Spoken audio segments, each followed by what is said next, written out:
Okay, we're back, and I think we should introduce ourselves because people just don't seem to know our names. I am Zoe. I'm Uvie. And I'm Beverly. And yeah, we are live from LFLayfield, and welcome back to our channel again. I would like to encourage you to go and watch our intro video.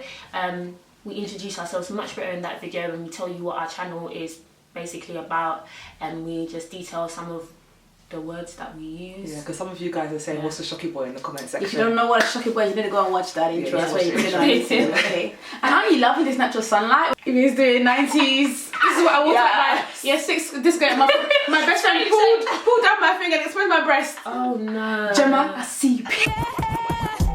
We are back today with something a little bit different. We always say that, but it's just something different we haven't really done before on the channel. Someone sent in an email about a dilemma, and we think it's something that a lot of people can relate to, or I don't know yet because I don't actually know the story because they wanted to see my reaction on camera. I'm going to tell Zoe the story and tell you guys the story at the same time. So in 2012, I was in year 9 and I met some boy. Little cutie he was, like he was decent, respectful and that. We had our ups and downs, but we made it work. Long story short, we was together for 9 months, but then I got told by his brother how he died when actually he went to Ghana. Oh, so the plot thickens. So imagine for 2 years you're thinking that someone you invested so much feelings for is dead. I was hurt, I was depressed. I felt like my life was going downhill. I know it wasn't the longest time, but our connection / bond was strong, so it hit me harder. But as time went on, I began to move on. Then one Sunday, 2 years later, prior to the date of his death, I got home and I got a message from him saying I didn't leave. In my head, I was thinking... No, does he actually know that now he's resurrected from the dead? That's exactly what I said. Jesus Christ, what the hell is that? That's exactly what I said. So what, you think on the third day you can rise again? What's this? Anyway, please, before I interrupt your story. In my head, I was thinking it's some kind of sick joke. Honestly. But anyways, he explained how his brother hated what we had and all of that. So I forgave, I'm speaking like how it's written. I forgave him and we carried on where we left off, if that makes sense. But he'd do like disappearing acts, so like talk to me for a couple of months, then wouldn't talk to me for like a year, then it would just repeat. Last time I spoke to him, he promised that he wouldn't mess it up. But obviously he did. I'm getting tired of it, but I love him a lot. Like, I don't know, I just have this soft spot for him. Okay, we've never had sex, so I'm not attached to him like that. Like, he's the only person that has made me feel comfortable, unlike these shocky boys. Pause. You don't watch this. You really gotta watch it. Okay, unlike these shocky boys, as you would like to call them. Like, I tried to keep my guard up because what he's doing is absolutely out of order and disrespectful, because you don't do that to someone you claim to love. This has been going on since I was 13 and now I'm 18. I'm sure... Wait, 5 whole years? I'm sure you could imagine. Girl, I'm packing your load for you, girl. It's time to go. What? Can't believe this. What, 13? I can't believe this. What? I'm sure you can imagine how tiring and frustrating this is. I'm such a close person. I would normally talk to my friend about this, but I can tell he is bored of telling me the same thing, so I just hold it in. I pray to God and ask him to send me the right one. Sometimes I wish God, and it doesn't matter. Firstly, guys, you know, one video somebody called us harsh, and you know, I'm just gonna give you a pre-warning for this video. I'm gonna speak to you guys, or speak to Sarah and whoever else this applies to, like we're speaking to each other. So, I don't know, you might not see friends speak like this, but this is how we speak. We free the realness, we don't try to butter things up. We're not here to candy floss anything.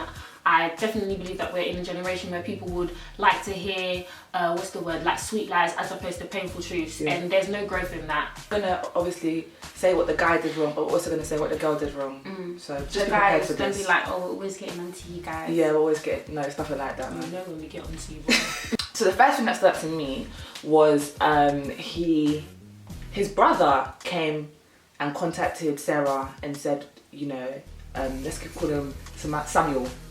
Said Samuel's dead. Brother came and said that he died. The first thing that came to my head, I thought coward.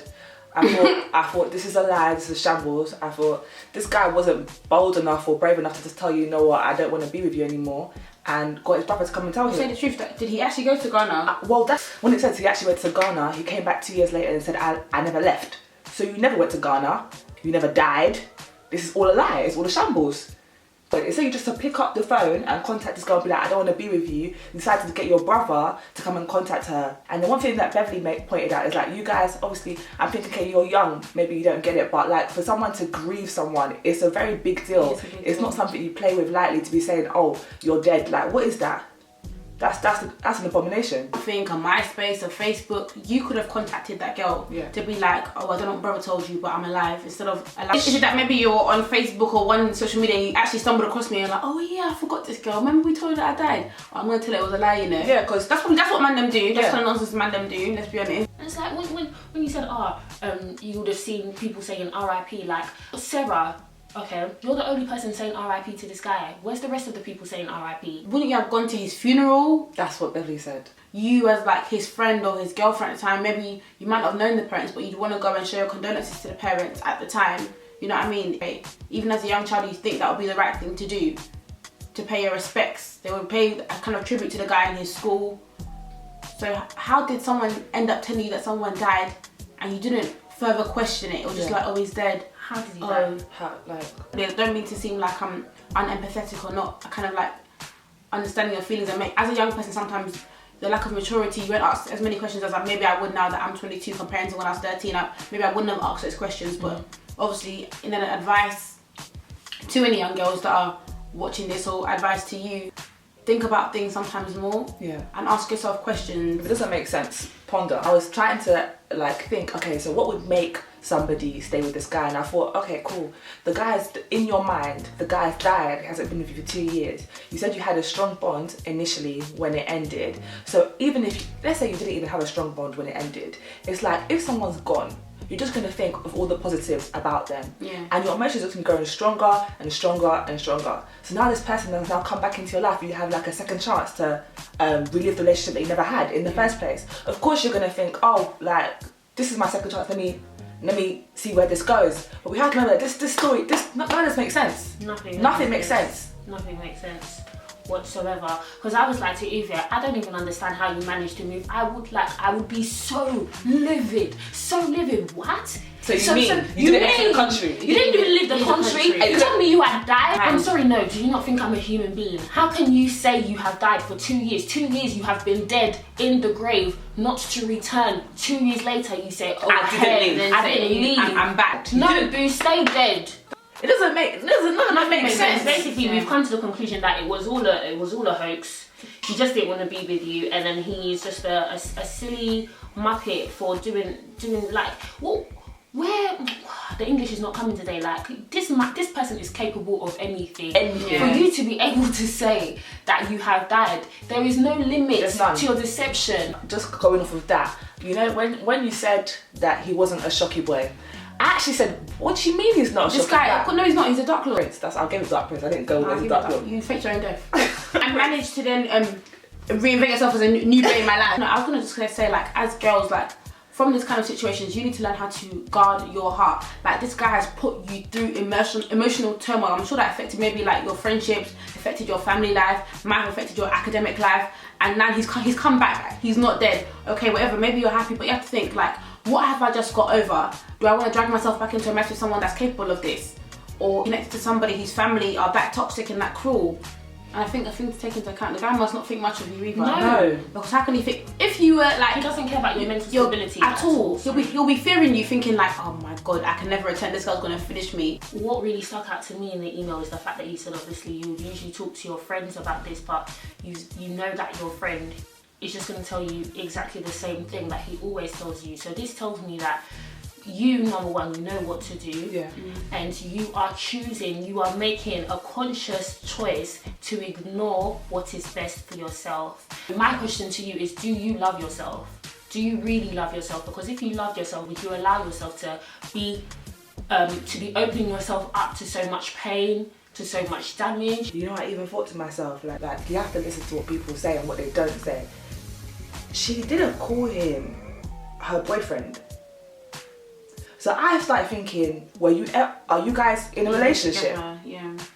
That's why he can walk in and walk out when he likes. He can do what he wants. And I was thinking, so you haven't said anything I didn't know if I want to go there, but you haven't said anything about cheating. But this guy's spending like a whole year away from you. He's coming in and out, months in and out. Like, do you believe that you're the only person that this guy's dealing with? Yeah. Do you want to be part of the Sister Wives crew like Tara and Amina? No. It's not a good way to start. Like, you're 18 now, it's time to cancel all of this rubbish. It's time to get this, like, you can't accept this for any minute longer because it will become your life, it will become your future. Let me see if I can find the scriptures. It's Proverbs 4:23, where it says, guard your heart. Why? It says, above all else, guard your heart, for everything you do flows from it. Another version is, guard your heart above all else, for it determines the course of your life. And all of these versions just say that, basically, be very cautious about who you let into and out of your life, because once your heart is damaged or once your heart is broken, everything you do will reflect your brokenness. You know what, in regard to this scripture, I'm going to give you an illustration. So basically, God revealed something to me about the implications of a broken heart. So obviously a couple of weeks ago I broke my phone, and just look at it, it's just such an eyesore. And I was just looking at it and I was just thinking, well, it works, thank God it works.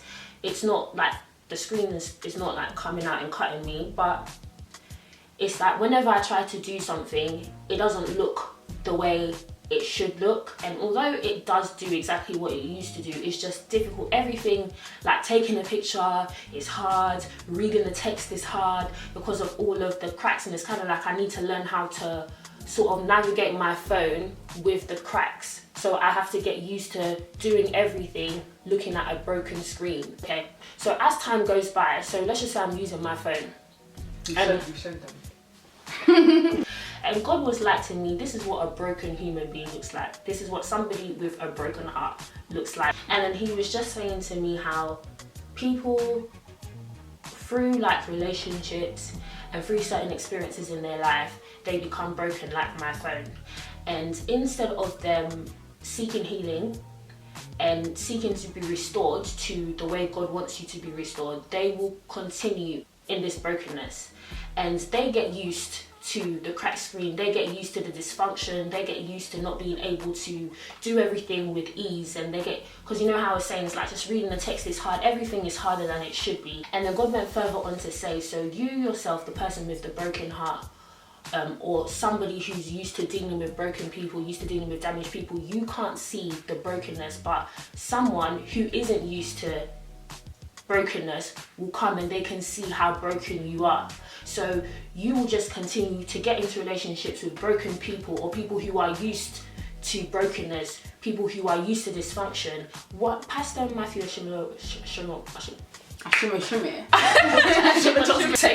was saying how like you attract the same type of people. So he was saying, if you have a drug addict, no matter what country or no matter where this drug addict goes, he always knows how to find, you know, a connect. People. He knows how to find his people. And it's like, if I was to go somewhere, I don't even know where to find somebody to give me a cig. These people, they know how to find the people, find the hardcore stuff as well. And it's like, if you're broken, you attract the same brokenness. And somebody who is not used to dealing with your brokenness will see your brokenness and think, nice, it's a bit long. This phone, if you were to buy a brand new phone, it's probably worth nearly £500-600 full price. But because of the damage on the phone, because of the cracked screen, nobody's gonna buy this phone for what it's actually worth. I think the implications of that is that you're depleting your own like self-worth. Don't decrease your own value because of your brokenness. I don't think it's others might even decrease your own value. Inside, you decreased your value. Yeah. You know you're broken, so okay, I'm not really worth that much. So I've got a lot of issues, I've got a lot of baggage. You don't see yourself as worth as much as you should. Don't end up decreasing your own value because you haven't dealt with problems in the past. I want you guys to always flip this, male and female, because obviously our main demographic is females, so we're going to be talking to females. Please don't come in and say, oh yeah, but you can say the same thing about guys. You can. Of course you can say the same thing. So these are the implications of brokenness. This is why you need to guard your heart, because if you don't guard your heart, you give a lot of broken people space to make you broken as well. People who don't know how to value you, and people who don't know how to hold you in a high esteem. Obviously, it's an iPhone. She can just go get the screen fixed, and this is what we want you guys to do. We want you to fix your screens. You shouldn't be walking around with cracked screens. That's what we're trying to say here. Not that you will forever be broken and somebody will forever not be able to you will never be able to be in a good relationship because you are broken. We're trying to say that we need to fix this brokenness so that you can be seen as your full price iPhone 6 and sort of worthness. And so you feel that way as well, not just obviously you have to feel like I am £700. Exactly. Someone's gonna buy me for £700, I'm not gonna go for a cheap sale price of £350. Exactly. And yeah, so she was just saying this is an iPhone 6. Correct, this is just an iPhone 6. I can get a new one. You can't replace your heart. It's not as easy to fix a broken heart. Which way you guard it. This is why you guard it. I also wanted to address, she said that I pray to God and I ask him to send me the right one. And I was just like, you know, you're blocking your own blessings. You just really took the words out of my mouth, because honestly, you're just blocking your own blessings. You're blocking your own blessings, even if you're praying to God for him to send you the right one. Therefore, you know he's not the right one. You want God to send you the right one, but how is he going to show you anyone else when day in, day out, you're thinking about Samuel's done this to me. Your mind is flooded with Samuel. Even if he brought you Christopher, who's a fine guy with so many credentials right in front of you, you wouldn't see him. No. On top of that, I want to say, you know, we even pray for things like this, like pray for to be blessed and all this kind of stuff, and we're not preparing for our blessings. We're not preparing for our blessings. And what I mean by that is, like, you need to make sure this situation can't affect your next relationship. That should be your aim, as opposed to getting the right person. I was going to say, and God won't give you anything that you're not ready for. So even if he has got an amazing Christopher waiting for you, God knows everything anyway. So he can see that you're not ready for this. So even if you have abandoned this Shoppy Sam, your heart isn't healed. You're still getting over the situation. You're still getting past him. So he won't even give you this blessing of an amazing new guy, because you're not ready to accept him. And if you do get in a relationship with him, you could mess things up due to the damage that you accumulated from the previous relationship. I'm gonna use something I learned from our Black Men at one Bible study. And what Zoe said, God won't give you your blessing if you're not ready for it, right? And I was saying something like, you know, if God gives you your blessing too early, you can die from it. And I thought, that's such a dramatic statement. Like, what does that even mean? And then he used the example of Peter, and when Peter, you know, was looking for some fish, and the fish weren't coming, he had a net. Jesus said, throw your net to the other side of the boat. And he's like, what do you mean throw my net? So he threw his net to the other side of the boat anyway, and an abundance of fish came. So many fish came that his boat started sinking. Yeah, he had to call more people to come help him, and the boat was still sinking. The boat was still sinking. So this is an example of, like, getting your blessing, you know, and you're not prepared for it. This guy's almost about to die for fish. The blessing that he requested, he's about to die for this blessing. And what I want to say as well, I think what we were talking about yesterday, well, in relation to this dilemma, this boy just seems extremely comfortable, and comfortability breeds disrespect.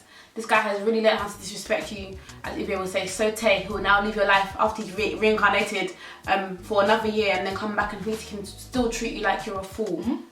You have to create boundaries, ladies, gentlemen as well. Create boundaries for people so they know that, you know, I'm not going to tolerate a certain amount of nonsense. After this, mate, you're off. Do you really think you're gonna come into my life and then you're gonna take a year out and try to re-enter? What do I look like to you? You have to think about these things. Who does he think I am? Yeah. Who do you think I am? So sit there and ask her, do I deserve this? Yeah. Is this what my mum gave birth to me? I should sit here and accept nonsense from you. In fact, are you even my boyfriend? Do you even love me? And like what I was about to say as well is, like, do you know what love is? Like, even in the Bible it says, like, Corinthians, I'm not sure, 12 I think. Love is patient, love is kind. A lot of nice things about love in that place, go and look at it if you don't know. But like, from what she's described here, that's not love. At all. A guy that loves you, he won't disrespect you, he won't mistreat you, he doesn't make you feel like a fool, he's not going to disappear. And you as a woman, you should know that if you don't know what love is, in Corinthians, how it describes love, put it as your screensaver. So anytime you're thinking, say, is Bobby kind? No. Bobby isn't also patient. Constantly remind yourself of what love is. So when a guy comes along and he's trying to sell you a false image of what love is, you'll be able to say, like, no, this is not what love is supposed to be, and this isn't how it's supposed to feel like. I mean, love isn't easy, but it's not supposed to be this hard either. You know, especially at this tender age. I was just thinking about age, like, this is why when you're young, you don't need to be in these relationships. Don't waste your time. It sounds weird, like, it's only when you get older that you realise when you're younger, you don't know yourself, but it's not deep. Life isn't that deep for me to be saying, oh, you know, I really know who I am, like, I know what I like, I know what I dislike. You're just living your life, you know, just doing GCSEs, that kind of stuff. And for that reason, when you don't know yourself, somebody can come into your life and cause havoc. Cause absolute havoc. Because now, if you do know yourself, it gets to a situation where it's like, cool, this guy wants to come and he really thinks that he's gonna duck out of your life and try and make an entrance. Zoinks. There's no zoinks. Zoinks. It's not going to happen. It's like, it doesn't even touch you. It's like look at you. Like, you think you're doing me, You're crazy. It's just like, you're crazy. Funny to lovely. crazy guy. Useless. Useless nonsense. Ready to Out go. of this world. I was just thinking, like, people say I think about things too deep, or I take things far. I take things far so that it really sinks into my soul, the type of violation I've experienced. What? I'm somebody's mom in the future. I'm somebody's wife. I'm somebody's daughter. I'm somebody's friend. I'm not from LFLayfield, baby. You're not biased to me. When you know who you are as well, it's so easy to identify others that don't know who the hell they are. So when you're, that's why my status of the 2016 is, you think you're doing me, baby? You're doing you. So you think you're playing games with me, baby? You're playing yourself. You're playing yourself. I can see it. Congratulations. Like, I speak to you by May. You're really gonna play yourself. She'll speak to you. Yeah. Ain't Because it's like, for me, it's like you. Anyway, I'm trying. This is what would Jesus do? Jesus will, because Jesus knows you're playing yourself. So basically, Sarah, what we're saying is, cut that off. You're going to, I don't know, maybe if you're going to university. Don't drag him into your dorms, I beg. No, don't drag him into. I was gonna say you'll find someone. There's many more. There's many more, but I would never advise anybody to go into your first year of university into any relationship. Don't even talk to anybody. Because I'm telling you, anyway, you do go to university, you're away from home, you meet so many different people from so many different walks, and you realise that some people haven't actually been brought up well, number one, and some people really don't know who they are, and it pushes you to really find out who you want to be. How impressionable are you? Imagine. And guys, this is an example of how you can get a soul tie without having sex. Oh yes, great. That's exactly what I was going to email her. What I wanted to say, there's somewhere in, where was it? But there's two people in the Bible who they were really, really, really good friends. And you don't necessarily have to be having sex with somebody in order to develop a soul tie. It's just who you open up your inner to. The most common way I think people can develop soul ties would be through sex, casual sex. But I feel like it depends on how open you allow your mind, how open you make your heart to this person. 1 Samuel chapter 18 verse 1, the soul of Jonathan was knit to the soul of David, and Jonathan loved him as his own soul. So, yeah, this one, obviously, he loved Jonathan as his own soul, so you're not going to do bad things to yourself. So obviously this, I would assume, is a good soul tie. However, what I'm trying to show you by this verse is that you don't necessarily have to have sex with somebody in order to have a soul tie. I know some people, you may have experiences where you haven't slept with somebody, but the type of connection you have, yeah.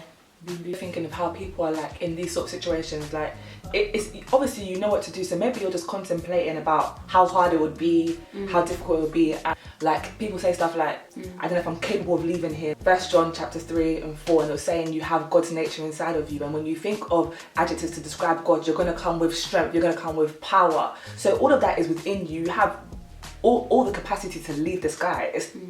It might be difficult, but you are capable of doing it. So if you guys have any different advice for Sarah, or if you have a different take on the situation, just put it in the comment section. Hopefully she'll read it, and anyone else who's in the same situation can also read it. And also, if you like this video, let us know, and we can try and do some more. Yeah. But yeah, let us know. Thank you. Bye, Felicias. Till next time. Not every soul tie is even bad. That's exactly what I was thinking. I'm sure I have a soul tie with you though. Yeah, that's what I'm thinking. People just say, ha. We finished each other's sentences and everything.